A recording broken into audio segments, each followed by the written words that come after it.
This was really strange to see. We have a rank reset, and not an MMR reset. Don't calm down. Don't calm down. Calm down. It'll be okay. Season 12 is going to be here just next week. I am going to run you through what is here, what's exciting. And I'm trying not to go into too much detail and just list off everything that's here. I'm going to try and give you something substantial, some of my thoughts and opinions, and also, I guess, a couple of things that I would like to see going forward. So, Season 12, this is New Frontiers. It is going to be the Egyptian Mythology Battle Pass. This image leaked yesterday, if you didn't already see. And we're just going to go ahead. Juno is here. Awesome. She's great. It sounds like to me that since she is available and competitive, yeah, here we go. It says available and competitive. She's going to be available on day one. I think they're going to do a similar thing with Venture, where they think she's good to go, and they're not going to make any major changes to her that are really going to be like big balance changes. I think she's probably good to go. I don't think they should release characters on day one. Wait a week. Wait even like 4 or 5 days maybe. Day one is a little ridiculous because there are going to be people who are trying it out for the first time in ranked.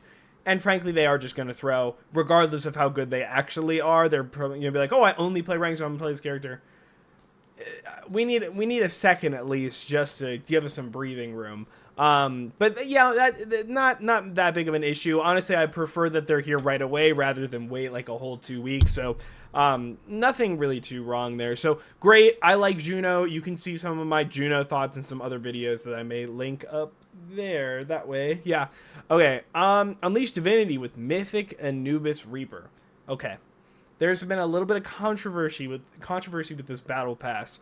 One, everyone assumed that the Egyptian mythology theme would go to Ramatra because they showed off some of his initial concept art being based off the god AI Anubis.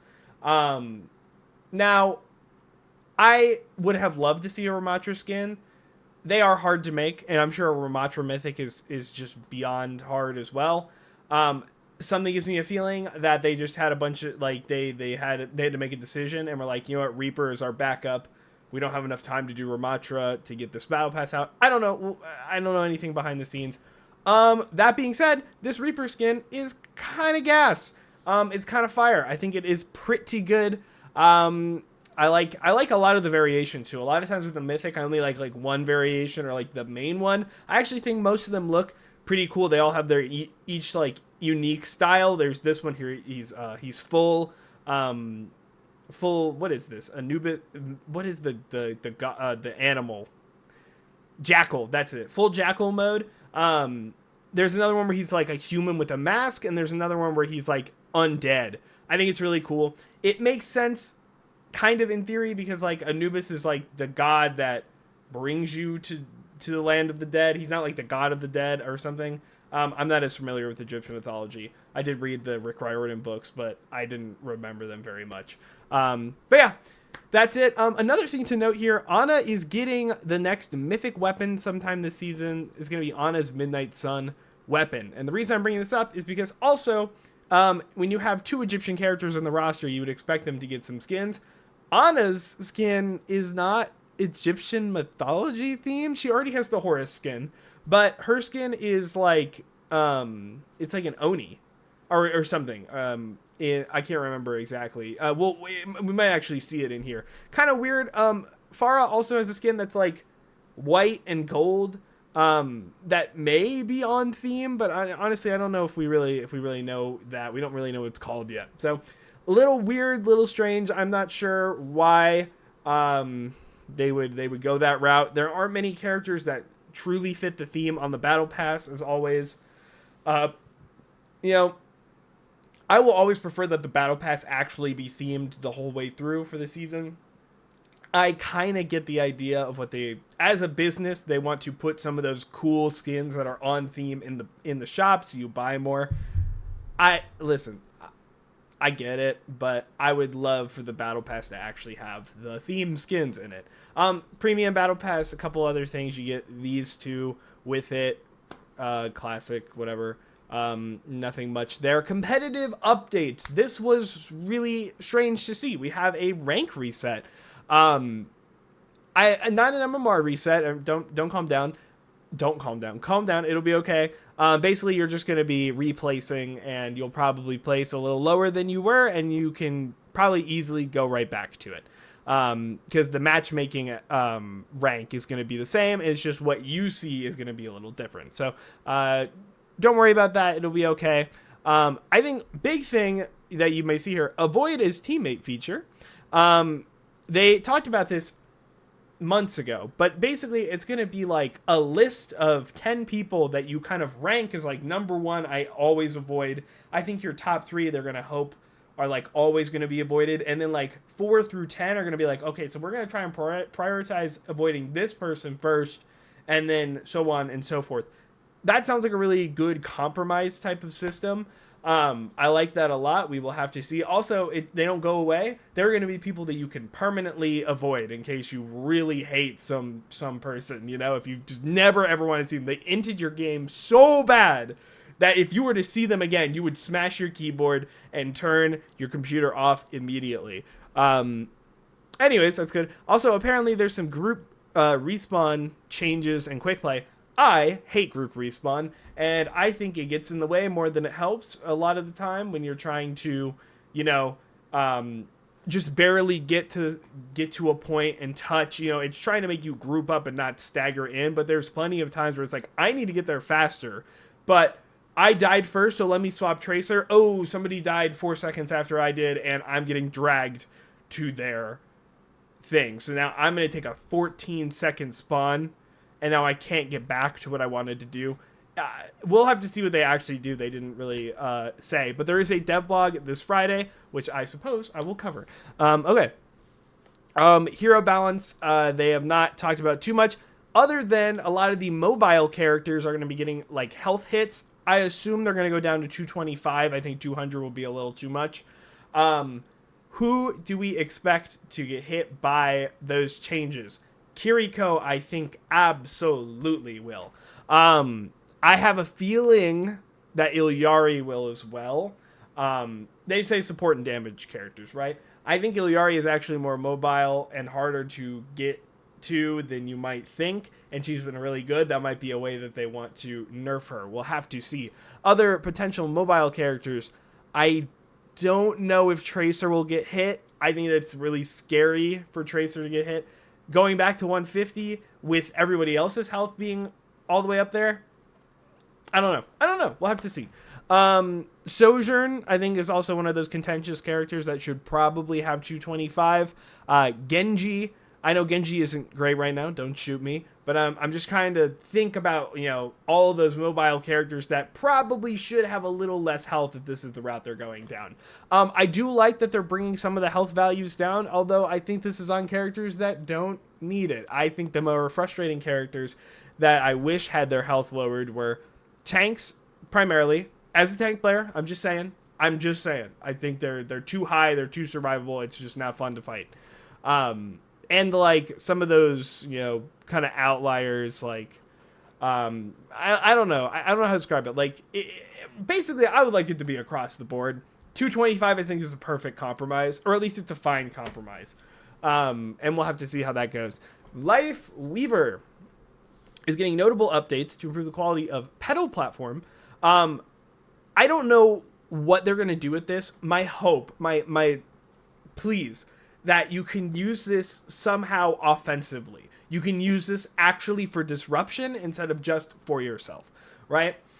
So think like when you try to pedal somebody and they just completely fall off of it, like an enemy, like you're trying to get them off. If there were some sort of like not stun, maybe like a slow so that they stay on the pedal longer so you disrupt them longer, I think that would be much, much more interesting than them just like falling off it without even realizing it and not being a thing at all. Now, it also says, and how it can be counterplayed, which I don't know what they mean. We'll have to see about that. I wonder if it'll have less health. I wonder if it will not be up as long. Maybe it's going to get some really nice buffs and then make it not as good for Lifeweaver himself. I'm totally fine with that. Also, changes to Healing Blossom which is his primary fire, and Rejuvenating Dash. I have no idea what they would even do to Healing Blossom. I could see a world where they give him some sort of like, if you hit a Healing Blossom, then people around him also get a little bit of it. Like it kind of either spreads it out or it gives the other people a bonus. So you kind of have to pick and choose who you give it to. Then you could bring the actual Healing Blossom value down a little bit, because 80 I think is a little insane. That might be too good. I don't know. Something a little more interesting would be cool. I really don't know what they would do to Healing Blossom. I think that's a weird one. Maybe they'll have like a sweet spot in the middle of the charge up. That'd be cool. Where it's like if you charge it up halfway in like a tiny little like area, then you actually get bonus. So if you go too far, you aren't actually maximizing it as much. So maybe his healing per second could go up, or you can make like play. I don't know. We'll have to see. And Rejuvenating Dash. I wonder if they will nerf the healing, or maybe they'll add something to it. But I wonder if they'll nerf the healing and then like hit the cooldown down a little bit. I don't know if that would be great. His cooldown's already low enough, but we'll have to see. And patch notes later this week, later next week, never mind. So it's probably gonna come out on Monday or Tuesday. Game mode Clash. I will not really be covering Clash in this video. I am making a separate video breaking down the new Anubis map. So be on the lookout for that. It'll come out tomorrow. But Clash is actually coming. And I really hope that they make a couple changes to how the game mode works, because I was not the biggest fan of the Clash preview, but they've had like 4 months to work on it, so we'll have to see. It's just called Temple of Anubis. So, wow, it just is Temple of Anubis. Okay, cool. No, it's Throne of Anubis. That's what it is. Yeah, okay. Cool. Unlock in-game loot with Game Pass. I am a Game Pass subscriber because I play a lot of games total. And it's a great value for me. And this just makes it even better. A couple of really good skins in this one. I think Harbor Reinhardt is great. I think Turtleship Diva is pretty cool. I think a lot of people forgot about this one. Cyber Dragon Hanzo, I think it's a little underrated. I think it's cool for what it is. Street Runner Genji is that really edgy black and like blue hooded one. Be Mercy is the only one of these I actually have, because I remember I was just trying to like get the, what I used to do is I got the battle pass with that coin bundle that came with a skin. And then Cleric Lifeweaver, which is actually one of my one of the coolest skins I think that they've added to Overwatch 2. I think it's really cool. So I'm really excited for this. You also get 30 Mythic Prisms, which is really interesting because that is not enough. You've probably noticed it's not enough to really get anything substantial. However, if they do this more than once, then you're going to be able to get, maybe on down the line, you'll be able to get an extra mythic skin or a weapon. We'll have to see. I'm glad by this. Again, I have Game Pass, so very, very cool there.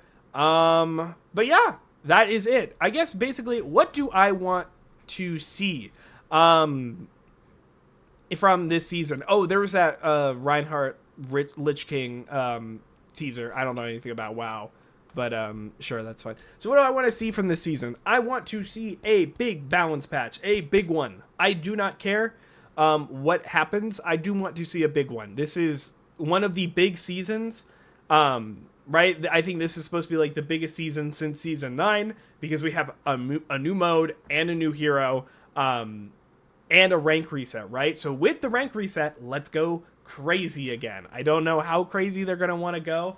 I would really like a big shakeup. I would love if tanks got nerfed back down a little bit, just because they're a little annoying. I think if you change armor back to what it was, or something similar, basically bring armor down a little bit, I think that would help a lot with a lot of the current stuff. But I'll say it time and time again, tanks need a lot more individual help to make them less frustrating, more fun. It's not going to be a band-aid solution, but I don't know. I want a big balance patch. I want the game to feel different again. I think a lot of people liked Season 9 initially because it had a much different game feel. As time has progressed, I think we're not too high on Season 9 changes anymore. I particularly don't like the health changes anymore. The rest, I think, are take it or leave it. But yeah, that's kind of what I'm looking forward to. I will say that, again, I think the Reaper skin is great. I thought that Sigma Captain skin was pretty funny. He's like a yacht boatman. And there's a couple of other good ones. But yeah, anyways, that's kind of it. I don't really have much for this. Check out that Clash video. It's going to come out tomorrow by the time that this is on. So that's going to be Friday the 16th.